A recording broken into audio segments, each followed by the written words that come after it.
meeting with Tennessee Senator Bob Corker at Trump Tower today, as many speculate that Senator Corker is in the running to be Trump's running mate. This says new polls show Trump and Hillary Clinton in a virtual tie today.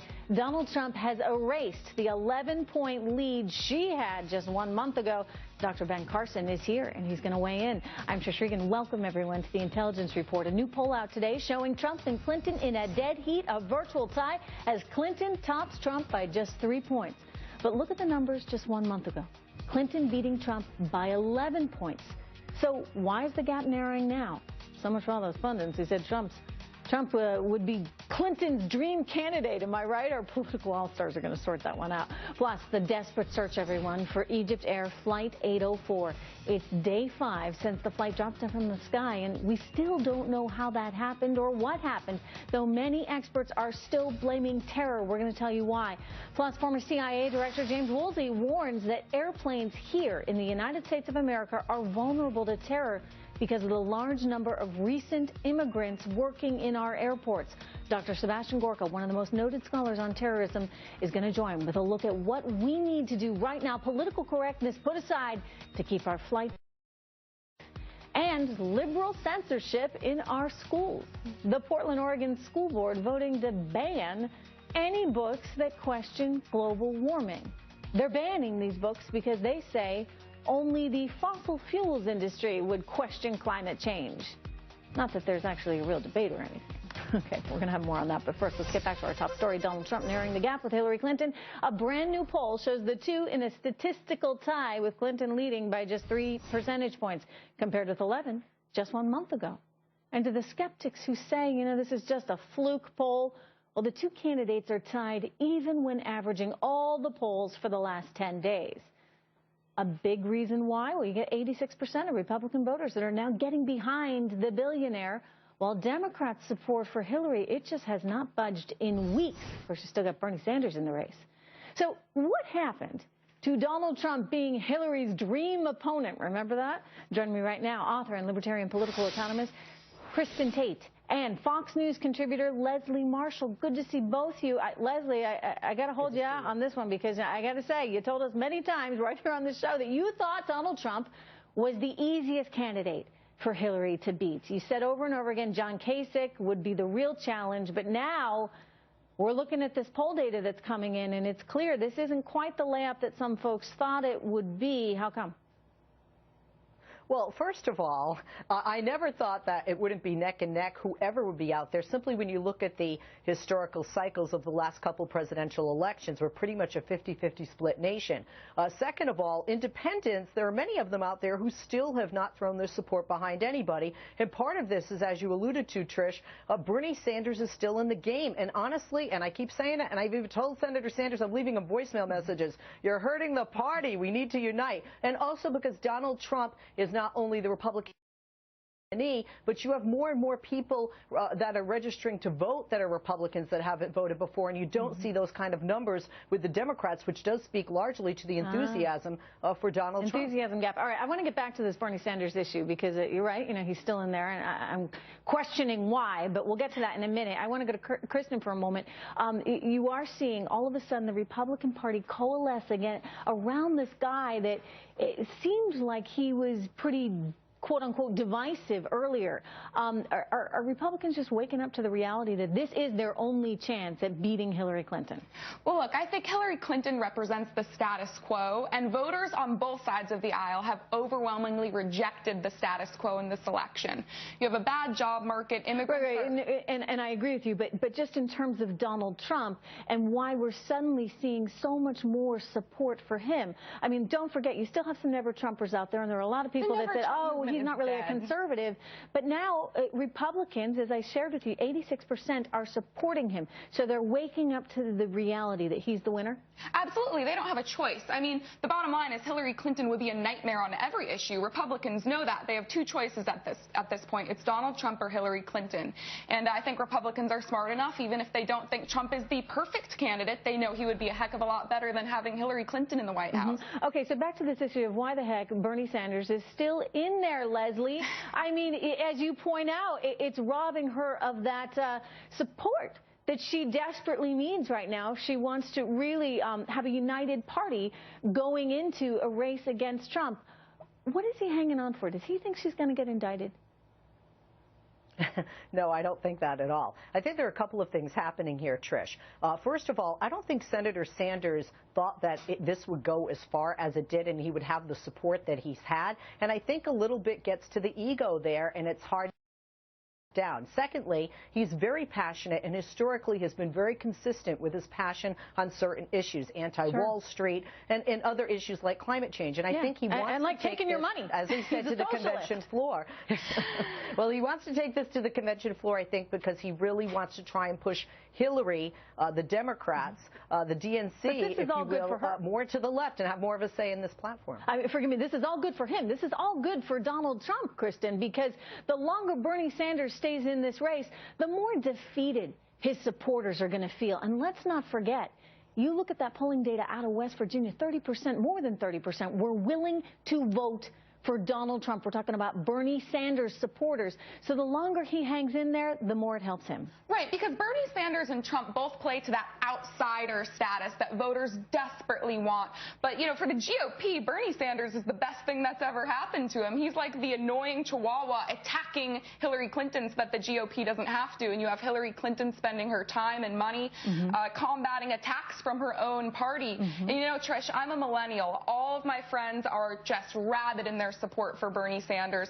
They all tell me that they will never vote for Hillary. They are so But they angry. tolerate you as a libertarian, huh? They do, barely. But they're mad because they feel that this election is rigged in Hillary's favor, and they say, you know, if Bernie's not our guy, we will stay home in November. Wow, well, that's a big problem. But we see this happen a lot, right, Leslie? In every primary, you see this division, and somehow people pull it together. I mean, we're seeing it with Donald Trump, frankly, right now, because there are a lot of establishment types that, you know, said there's just no way, and now suddenly, one by one, they're coming in, trickling in. Mitt Romney, not yet, still, but, you know, they're waking up, as I said in the beginning, to this realization that he is their ticket to preventing Hillary from winning. At some point, the Democrats, including some millennials, recognize that they would prefer to have a Democrat in the White House as opposed to a Republican. Oh, I agree 100%, because, look, if you have somebody who is as far left as supporting somebody who they consider an outside establishment guy like Senator Sanders, a Democratic socialist, you were not going to go to a guy that says, look at the conservative Supreme Court appointees that I'm going to put there. Somebody who says, oh, no, climate change. Somebody who has a now very pro-life stance on abortion. I mean, the list goes on. It's just too far of a stretch. Hillary would be more palatable for them, at least on the issues. Some of them might stay home, which quite frankly, could actually hurt Donald Trump more than it would necessarily hurt Hillary. And then, of course, you have minorities, the women, the youth, and I think they will throw their support behind Hillary Clinton at the end of the day. We'll we saw this in 08, right? It's still early. It's a fascinating race for sure. Kristin, Leslie. Sanders has every right to finish off his campaign however he chooses. I do think there will then be the obvious need for us to unify the party. I faced the same challenge in 2008. I will certainly do my part, reaching out to Senator Sanders, reaching out to his supporters. All right, that's Hillary Clinton hitting on the #1 issue facing the Democrats right now, party unity. As she and Bernie Sanders are locked in a bitter primary battle, Sanders is now taken on the Democratic establishment, saying he will back the opponent of DNC Chair Debbie Wasserman Schultz for her congressional seat in Florida. How do you like that? Sanders and his supporters have accused the party, and Wasserman Schultz in particular, of favoring Clinton, criticizing the party for scheduling debates on weekends, having so many closed primaries, and of course that whole super delegate system, which really serves Clinton better than him. But while the Republicans are getting behind Trump, take a look at these poll numbers. Only 2/3 of Sanders supporters say they'd actually vote for Hillary in the fall, and nearly 20% say they'd pick Donald Trump. So can this party ever unite as it hits, gets hits from both Trump and fellow Democrats? Kristin Tate and Leslie Marshall are back with me right now. And, I was talking to you about this earlier, Leslie. I really question why he is still in this race. Given that there's really no easy way for him to win. So at this point, it's kind of like sour grapes, right? You know, he's just out there, you know, making life more difficult for her, making it harder for her to unite the party. Does he want to be VP? Does he think she's going to be indicted? What is his goal? I don't think he thinks she's going to be indicted. I don't think he would want VP, although I think she should offer it to him. He declines, and she says, look, I offered it. I think that'll give her some percentage of his supporters. I think this is a man who cares more now about his mission than he does on keeping a Democrat in the White House, even though he has said a vote for him or Hillary would be better than a vote for Trump or for a Republican. Mm-hmm. And I think it's also trying with his words and his actions to keep Democrats and push Democrats and the platform of the party, the DNC, as far to the left that he can. So this has now become a mission. Just a quick joke, Trish. Mm-hmm. They say that Bernie Sanders needs, and I'm just going to make up a number, 700 delegates to become the Democratic nominee. Actually, he has 700 to go. He needs 800. Mm-hmm. Look, the numbers are impossible. But Kristin, the numbers are impossible. So the numbers are impossible, but let's not discount how far he's gotten, right? I mean, this guy has done quite well under the circumstances. Does that mean he's a really good candidate, or does it mean she's just that bad of one? I think it's both. I mean, Bernie Sanders is not going anywhere. Things have never been as good as they are for him right now. He went from the mayor of a small town in Vermont, and now he's this rock star presiding over this huge movement. So I think he just wants to go to the convention, have his little moment in the sun, and he really has no reason to be nice to the DNC right now. They have not treated him very well, like you mentioned with the debates, scheduling those on Saturday nights, basically telling him to stand down. So I don't think Bernie's going anywhere, and frankly, I don't think his supporters or Bernie himself care that he can't win at this point. They want to make this movement go as far as possible and kind of stick it to the elite. Let's not forget what this movement is and what it represents. I mean, we're talking about socialism, Leslie. Does that trouble you at all that such a big part of your party is feeling more as though we should move towards a socialist economic system as opposed to capitalism, which is the very foundation of this country and what has made us the successful economy we are?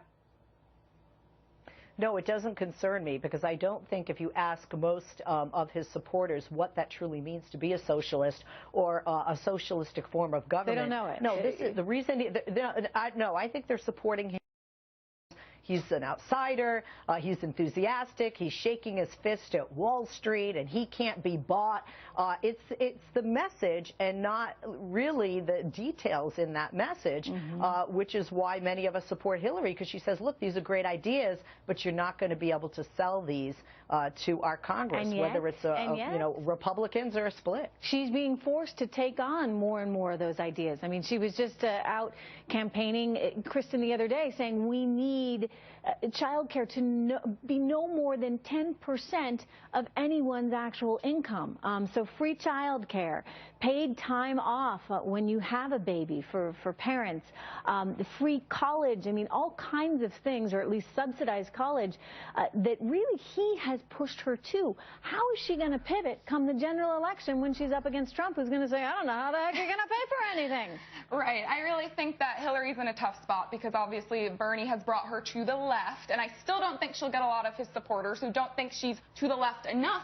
But then you have independents who, as the recent polls are showing, are starting to go for Trump because they don't like it when Hillary goes to the left. They want moderate, sensible solutions.